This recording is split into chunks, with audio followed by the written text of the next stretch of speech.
Welcome to Her Success Matters, a podcast exploring how advisors can work together to build a pathway for women to succeed in financial services. I am your host, Christine Shaw, Chief Executive Officer of Investment News. This podcast will give you rare insider access to the top financial services executives who are taking action to break down the barriers for the next generation of female advisors. You will also hear from some amazing and inspiring women who have forged their own pathway to success. Welcome to Her Success Matters. For today's episode, we're discussing how to find the confidence to reinvent both yourself and your practice as wealth managers. Joining this exciting conversation today is Judith Lu, founder and CEO of Blue Zone Wealth Advisors. Judith works with clients to promote healthy relationships with their finances. She also advocates for her high net worth clients to give back to their communities. We are also pleased to say that Judith was one of Investment News' Women to Watch winner in 2019. Judith, we're so thrilled to have you join us today. Welcome to Her Success Matters. Thank you, Christine. I'm thrilled and honored to be here. I really love your podcast and admire many of the women that you've had on the show. So thank you so much for including me in such an impressive group. You're very welcome. And talking about impressive, you have an equally impressive and amazing background. And that's the best place for us to start this conversation is please tell our listeners about your global background. I probably have one of the most unconventional career paths of any financial advisor you'll ever meet. And a lot of it I love has that. to do, tell. a lot of it has to do with the fact that I traveled a lot as a child, but I'd love to be able to say that I had a career all carefully planned out. But the truth is I did not major in finance in school. In fact, I pretty much had zero interest in the investment world at all. As a child, I was a ballet dancer and a competitive gymnast, and my childhood dream was to become a professional ballerina. So for 20 years, dance was my whole life. And when I got to college, I realized how incredibly hard it is to make it as a professional dancer, and I discovered that I had an equally strong passion for helping people. I decided I wanted to redirect my energy and go work in the nonprofit world and help those who were really in need. I really wanted to change the world and make it a better place.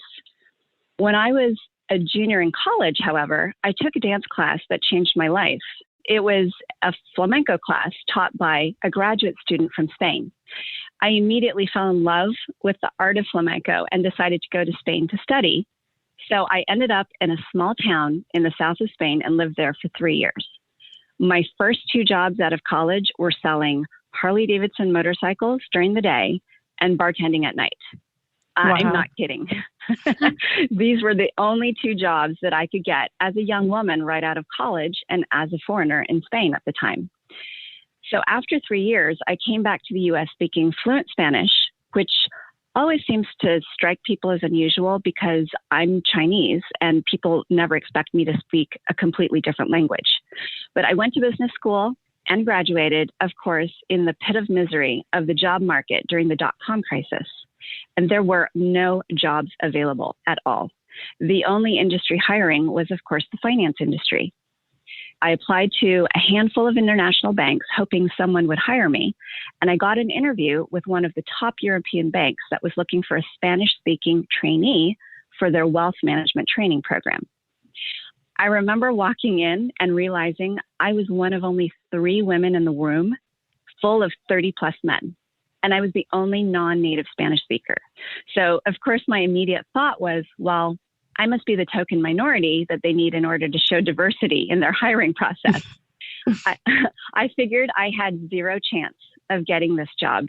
Suddenly, I didn't feel nervous anymore, and I actually relaxed and had some fun chatting with the people interviewing me. To my shock and surprise, I beat out all 39 candidates, and I got that job. And it was a job that sent me around the world for over a decade, with the first stop being in Latin America. Now, as someone who dreamt of helping those in need, going to Latin America was really tough. The disparity between the wealthy and those who live in utter poverty was so drastic, it made me want to cry. And I remember thinking to myself, I don't think I can do this. I felt a really deep crisis of consciousness within myself. But I told myself, there's a reason why you're here. Just keep an open mind, learn everything you can, and you will figure it out. So as time passed, I began to realize something really important, and I had a true aha moment. I realized that I personally didn't have the financial resources myself to probably move the needle much in the world of helping others in any significant way, even if I dedicated my whole life to the nonprofit world. But by being the trusted advisor to people and families who did have the financial means to do something really big, to give back and help entire communities, I was in the privileged position to be able to encourage them to do so and to help them figure out how to give back. So I realized by being a financial advisor, I could influence and encourage clients to think about ways to give back as an integral part of their financial plan. And while I don't have the money to change the world single-handedly, I could help advise people who do have it. It's my long-winded story of telling you I found my calling as a financial advisor because I got a job in international banking, because I happen to speak Spanish, because I followed my passion for dance. But I'm proud to say that I spent my career helping clients figure out how to give back to people in the communities that have helped them generate the wealth that they have today. And over the years, we've built schools, we've built libraries, medical clinics, we've established scholarships and funded training programs. And it's the part of my job as a financial advisor that I find the most rewarding and that I enjoy the most. That is such a great story in so many ways. And I want to dig in and pick this apart a little bit. I mean, there's a lot of women, Judith, who we start off that were in financial services or studied finance in college and then found their way through. But this is such a unique and unusual story. If you really go back to some of the things, the tenacity, the grit, the passion it takes to learn dance, particularly ballet dance, and then to travel globally, to learn another language, all those things really speak to what it takes to be a successful female. And that even though there were times where you thought, oh, I'll never get this job, you didn't let that deter you. And you didn't let the fact that you didn't have a formal financial background limit your success. But more importantly, and it's becoming ever more important as we go forward, is the impact of the type of investing you're doing. We do a lot now on impact investing and how it helps people all over the world. So I love that you took your background and all your different passions and wove them in to a path forward, and you're figuring out not only how to be successful in your career, but how to use the influence to help others. It's just so powerful. Thank you for sharing that. And I mean, it's just amazing to meet someone who takes that as a primary purpose and also focuses on that. I want to understand, so for everyone out there who might not be on the traditional path similar to you, tell us how your skills in dancing, and I love that you went from ballet to flamenco dancing, what similarities or what skills in learning how to be a dancer do you think helped you as you begun your mission in your career path? Well, dance, like other art forms, is all about passion. It's about honesty, and it's about creativity and expression of who you are. And I think one of the skills that makes a really great advisor is the ability to understand and empathize with whoever you're talking to. So the ability to be able to relate to and have a conversation with the CEO of a multi-billion-dollar company, all the way down to somebody who is a retiree, maybe a school teacher. The ability to understand what makes people tick and what concerns them, what keeps them up at night, what gets them excited, how they think about the people that they care about in their lives, that all has to do with, believe it or not, money. And I know that there's this preconceived notion that money is this very cold subject. It's very quantitative. It's full of graphs and percentages and tables. But at the end of the day, in my experience, money is one of the most emotional things that there is. Aside from somebody's health, your money is one of the most personal things that you can talk to somebody about.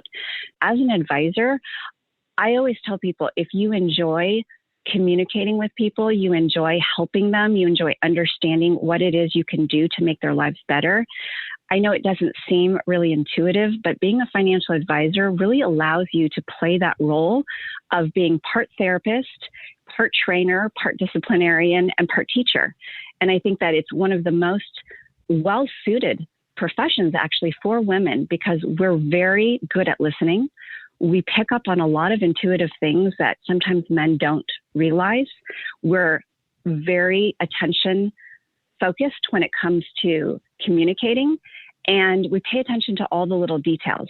So all of these things really allow women to become really great advisors. And I would encourage anybody out there who is thinking that maybe finance or math or economics are not their strong suit to really give it a second thought, because it's a field that, in my personal experience, I had thought that I wanted to go work in the nonprofit world to go help people. And I had no idea that by becoming a financial advisor, I'd actually be able to touch so many lives.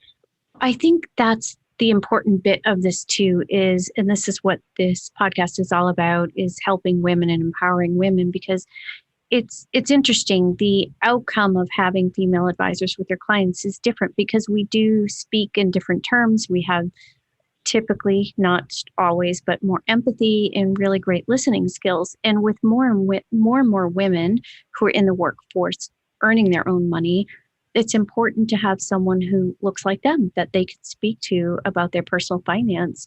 And you're right, we have this odd relationship culturally around money, and guilt around wanting success, having success, guilt around asking and talking about money.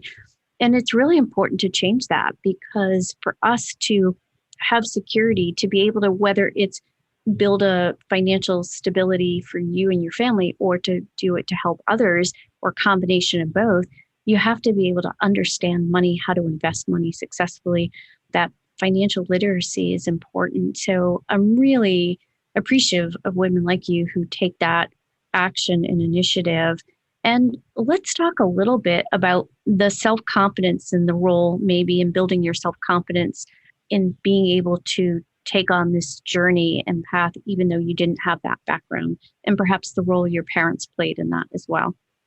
Yes. Well, I was very fortunate. I have two wonderful parents who were immigrants to the United States from Taiwan, and they came from relatively poor backgrounds. So I did not grow up in the world of wealth.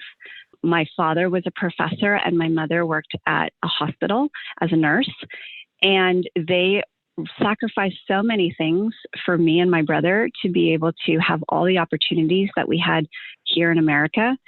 The trust that they put in me to make good decisions for myself from an early age, to make sure that I appreciated everything that I had and all of the chances that I had to do something, really big in life, was something that made a profound impact on me at an early age. I come from a background of educators. I'm one of the few people in my family who decided to take a different path. Although I would say that as an advisor, I spend a lot of my time educating and empowering my clients with information so that they can feel good about the decisions that they make. But I have to say that one of the things that my parents really taught me about self-confidence and about taking risks is to really believe in myself. It took me 15 years of being a really good corporate soldier in Wall Street to get the guts to leave the perceived safety and security of a big institutional firm and to go out on my own as an independent advisor. And in fact, I spent 6 years building an RIA with two male partners. And these partners were like family to me. They were like brothers. But even they weren't willing to treat me as an equal. And it was a really tough lesson for me to learn, because I kept telling myself for years that I was lucky to be a partner, and I was lucky to be independent, and I was lucky to be part of something successful. I eventually realized that that success was in great part because of me and what I brought to the table every day, but I wasn't being recognized in an equitable way. And I realized that I had to learn to trust and really believe in myself instead of waiting and hoping someone else would one day. So I made a really hard decision to leave the company I helped build to start over and build something completely of my own. And it's been one of the hardest things I've ever done, but I'm so happy I did it. And I'm so proud of myself for having the courage to trust my instinct and believe in myself. And that is what led to Blue Zone Wealth. Is that moment in that decision? Is that where you pivoted Yes. from corporate? Okay. Tell us a little bit about that and the background of why you named your practice Blue Zone. It's actually a really interesting story. I discovered the concept of blue zones on a trip to Costa Rica with my daughter a few years ago. So for people who don't know what they are, blue zones are unique communities dubbed by National Geographic around the world where people regularly live to be over 100 years old. Oh, wow. And not only do they live longer lives, but they also live happy, healthy lives free of stress and disease. There was a lot of intrigue about what do these communities have in common. And so National Geographic sent some researchers to go study, what were some of the patterns shared by these different blue zone communities. And they discovered that those people who live in these blue zones have no specific DNA that contributes to this longevity of life. But they do, however, have something in common, which is they live a life of intention involving structural simplicity, clarity, purpose, and connection to those around them. Studies have shown that actually only 20% of our DNA is responsible for our physical and mental health. So if you think about that, if that's true, then a whopping 80% of our physical and mental health comes from our personal choices that we make every day. We've learned to be very conscious of what we eat, we exercise, we try to treat ourselves and other people with respect. And when I read about this, it really resonated with me because it reminded me of the many conversations that I have with my clients about making intentional decisions about their financial life and how that empowers them. And I started thinking, what if that same effort and intention that we put into our physical and mental well-being and our day-to-day interactions could also be directed towards our financial well-being? And what if we were to treat our finances with the same intention and respect and structure that we do with the rest of our lifestyle? That idea that you can merge financial wellness with physical and mental wellness, it really intrigues me because you seldomly hear anybody in the finance world talk about wellness. And in my opinion, if you can have all the money in the world, but if you don't have wellness in your life, then really what good is anything else?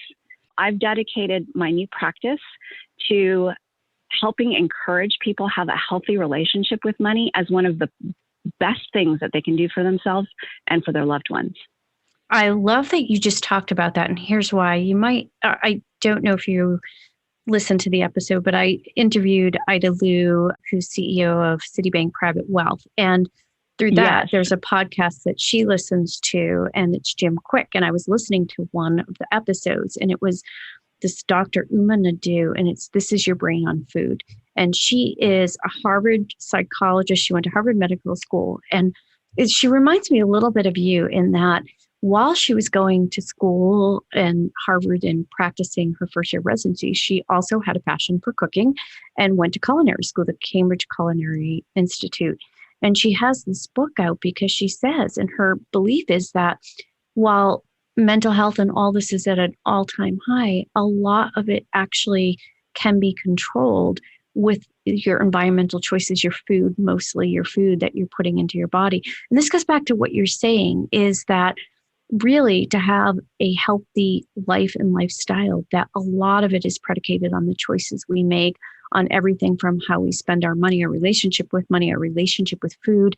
If you're willing to do those things, you actually can live a longer, healthier, much more productive life. So you should, if you haven't read that book or listened to the podcast, I encourage you. I just bought it yesterday, and that would be, I think you would enjoy it. And it's probably something you will even want to give to your clients. It's great. I get no benefit from saying that. I just happen to come across it and was fascinated by it. But thank you. No, I will definitely check it out.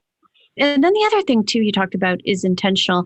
And one of my other conversations with Danielle Burns, which will be released this week, is, she talked about intentional and being intentional with your actions and your words. And I think that that's what a lot of the learnings from 2020 was for everyone, as we all went through this global pandemic, the social unrest, what's going on in this world. You realize that you have to be intentional with your thoughts, your actions, everything you do. And without intentionality, there's a lot that can happen, but there's a lot you can help the outcome of if you're more intentional with how you live your everyday life. So I love that. And that's definitely a theme we're hearing. And speaking of the global pandemic, which hopefully at some point will be in our rearview mirror. We keep praying and hoping for a vaccine and people to get healthier.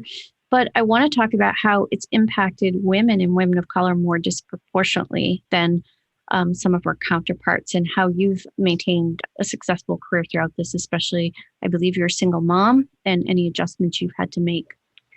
Yes. Well, this pandemic has definitely affected every one of us in different ways.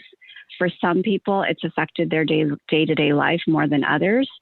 I will say, as a mother, as a single mother, and as a business owner, having actually launched my firm just a few months before the pandemic hit, it is something that has turned my world upside down. While I feel so fortunate that I've been able to find a way to make it work, I have had to make a lot of changes like everybody else.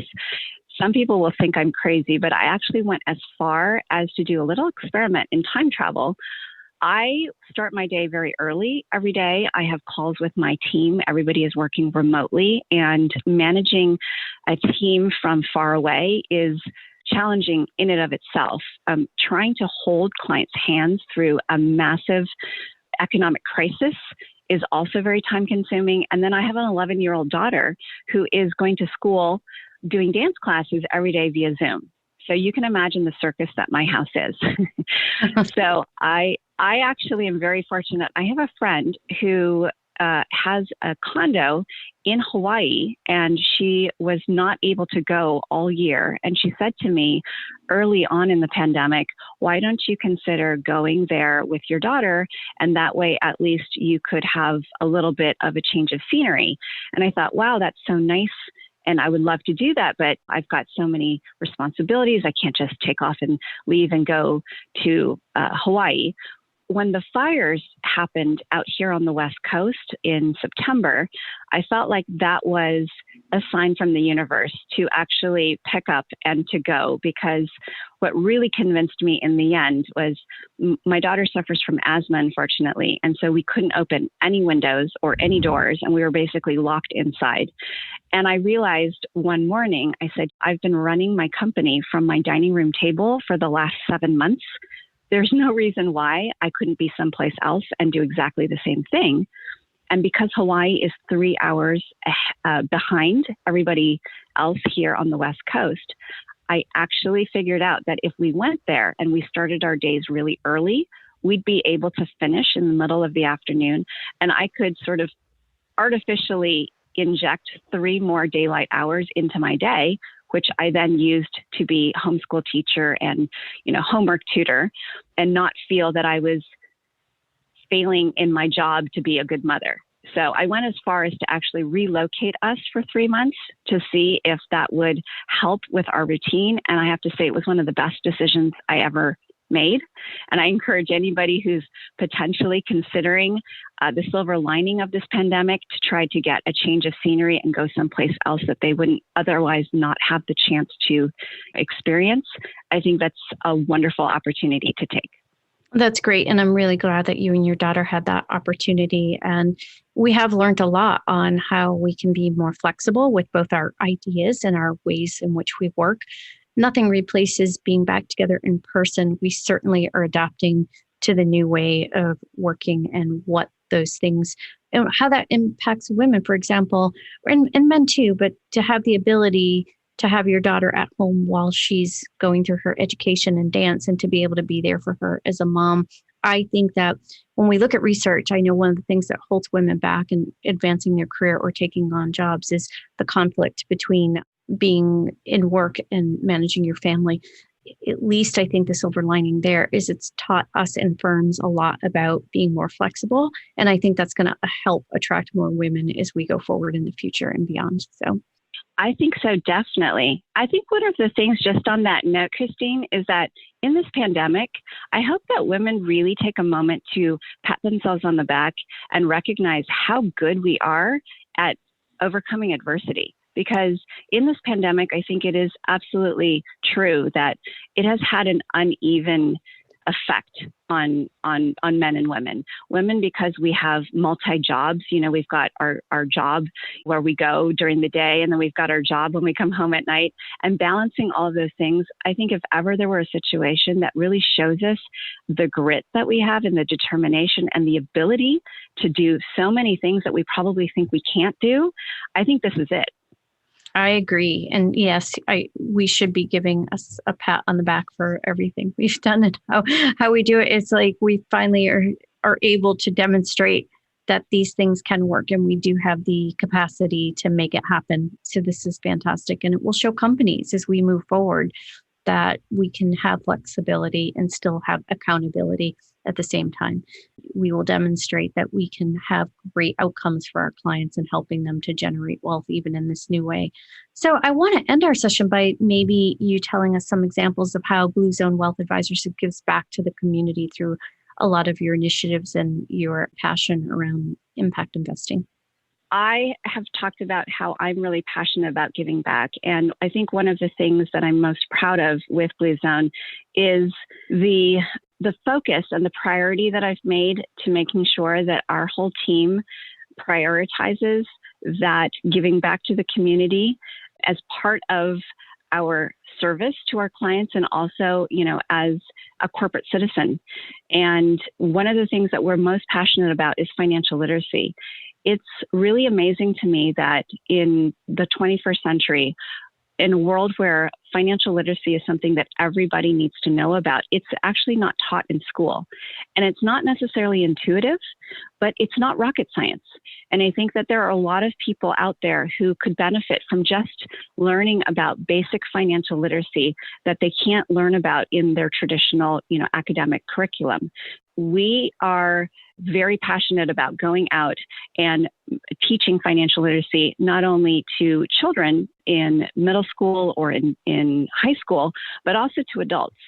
I personally sit on an organization that's called College Access Partnership, and it is an organization that helps underserved communities and children who are college bound to have the resources to be able to go to college and to navigate the application and the scholarship process. One of the things that we do is we teach a financial literacy conference every year, and that's a conference in which everybody is welcome to attend. So not just the students, but their families, their neighbors, their friends. And it's something that we've gotten such good feedback about. I think that when you can touch somebody's life in a way as basic as just teaching them about budgeting, about credit scores, about the dangers of the vicious cycle of being caught in the credit crunch, that's something that can have a ripple effect throughout community. It's something that I think that more and more people are beginning to realize is really fundamental in terms of making intentional choices every day, and the way that we are consumers, and the way that we spend our money, the way that we plan for the future for our kids. And I think it's something that in particular, we as women are really, really good at doing, because part of our nature is to be nurturing and to be encouraging and to take care of people. And I think one of the things that has been overlooked a lot in society has been this focus on making sure that everybody is equipped to be able to learn how to make conscientious and healthy decisions about their money. Judith, I love that, the approach that you do. And in fact, I would love information on that conference. One of the things I've been thinking about is in my own community doing more of that, because even me as a grown woman, I didn't really get financial literate until later in life. And I often think, geez, if I had had that training and knowledge, it would have been a better outcome. It's still a great outcome, but I want to be able to give that knowledge to others going forward. And so by partnering with people like yourself, I think we can do more and more of that. I think that the intentionality around that and helping people become more financial literate around the globe is one of the most important things we can do, especially with learning what happened with this global pandemic. And I think it's really shifted the mindset of people and really made them understand that having a good financial plan is really paramount to your life, and so that you can weather financial storms and also practice financial health and wealth at the same time. So I think that's great. Absolutely. Yes. This has been a fabulous conversation. I'm really enjoying it. And as I ask all my guests, the final question I have to you, Judith, is please tell me in your words why you believe her success matters. I think her success matters because as women, we are often the catalyst for change. Our willingness to show more emotion, more empathy, more vulnerability at times, I think it makes us more relatable to people in general. We're the role models. And let's face it, we're usually the underdogs. Stories about our determination and our passion and drive and our struggles, they tend to inspire others at a very fundamental human level, that they too can overcome obstacles and, forge new paths. I think when women are successful, it shows the next generation of women that anything is possible. It encourages women to aspire to achieve their full potential, to become the leaders that they're really capable of being, even in an industry that has traditionally been run by men. And when women are successful, men are also reminded of how important it is to consider and respect and even advocate for their female colleagues, because women's voices are really important and need to be heard, especially when more than 50% of the world's wealth is now in the hands of women. We need more women in the financial industry to reflect the diversity of society today. And both men and women need to work towards that diversity and that inclusion because it's both of our responsibilities. And I would just say, finally, her success matters because women want to be part of affecting important change. And if we know that what we're doing can help others, we give it 1,000%. I believe that when women work together to help one another, there is nothing that we cannot do. I agree with you wholeheartedly. What fantastic insight. Thank you for sharing your story because yours, as you said, was unconventional. It wasn't a traditional path to becoming a financial advisor. And not only have you become that, but you've used that platform for good and to give back to communities and to teach financial literacy. So I couldn't be more inspired by your career and the work you've done. And I really am grateful that we had the chance to share this with our listeners. Thank you very much, Judith. Thank you. And thank you for all you're doing to help advance women in the finance industry as well, Christine. Thank you for listening to this episode of Her Success Matters. Click the subscribe button below to be notified when new episodes become available, and share this podcast with others that believe her success matters. The information covered and posted represents the views and opinions of the guest and does not necessarily represent the views or opinions of Investment News. The content has been made available for informational and educational purposes only. The content is not intended to be a substitute for professional investing advice. Always seek the advice of your financial advisor or other qualified financial service providers with any questions you may have regarding your investment planning.